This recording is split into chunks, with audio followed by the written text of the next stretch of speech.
hello how are you. فاكرين واحنا صغيرين لما كنا بنعمل تحدي بينا وبين بعض ونقول اكتر واحد او اسرع واحد هيقول الجمله دي صح هو الكسبان؟ الجمله اللي بتقول قميص نفيسه نشف ولا ما نشفش واسرع واحد يقولها صح هو الكسبان. طبعا اللعبه دي كانت فاني جدا ومسليه ولذيذه، لكن اللي اكتشفناه دلوقتي ان الجمله دي كانت بتساعد الاطفال الصغيرين ان هم يحسنوا مخارج الحروف بتاعتهم ما بين مثلا السين والشين في الجمله دي. كمان في اللغه الانجليزيه في موجود حاجه اسمها التونج تويسترز. ماشي، التونج تويسترز معموله. التونج تويسترز مهمه لانها بتساعدك تتحكم في مخارج الحروف بتاعتك وبتتحكم في جهاز النطق بتاعك بشكل، لانها بتركز على حروف معينه انت عارف ان انت عندك فيها مشكله. طيب مين بيستخدم التونج تويسترز؟ التونج تويسترز بيستخدمها اغلب الرؤساء او مقدمي البرامج او اللي بيطلعوا في برامج اذاعيه او تلفزيونيه، لان هي بتساعدهم ان هم يأدوا اداء احسن. تعالوا نتعرف النهارده على اشهر الجمل في التونج تويسترز في اللغه الانجليزيه. Number 1.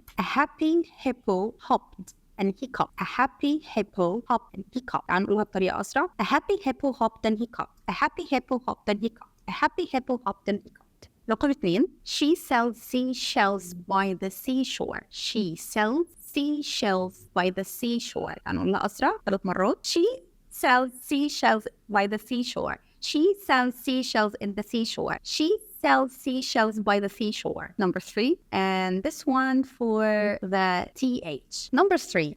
He threw 3 free throws.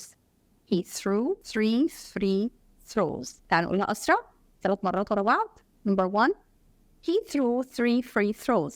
He threw 3 free throws. He threw 3 free throws. And the last one. Number 4. CH with SH. If a dog chews shoes, whose shoes does he choose? Again, if a dog chews shoes, whose shoes does he choose? Let's say it faster 3 times. If a dog chews shoes, whose shoes does he choose? If a dog chews shoes, whose shoes does he choose? If a dog chews shoes, whose shoes does he choose? لو واجهتكم صعوبة في أي جملة من الجمل الأربعة اللي فاتت دول، فده معناه إن أنت محتاج ممارسة أكتر عليها. عرفنا إيه الجملة اللي وقفت معاك في الكومنتات، وشكرا.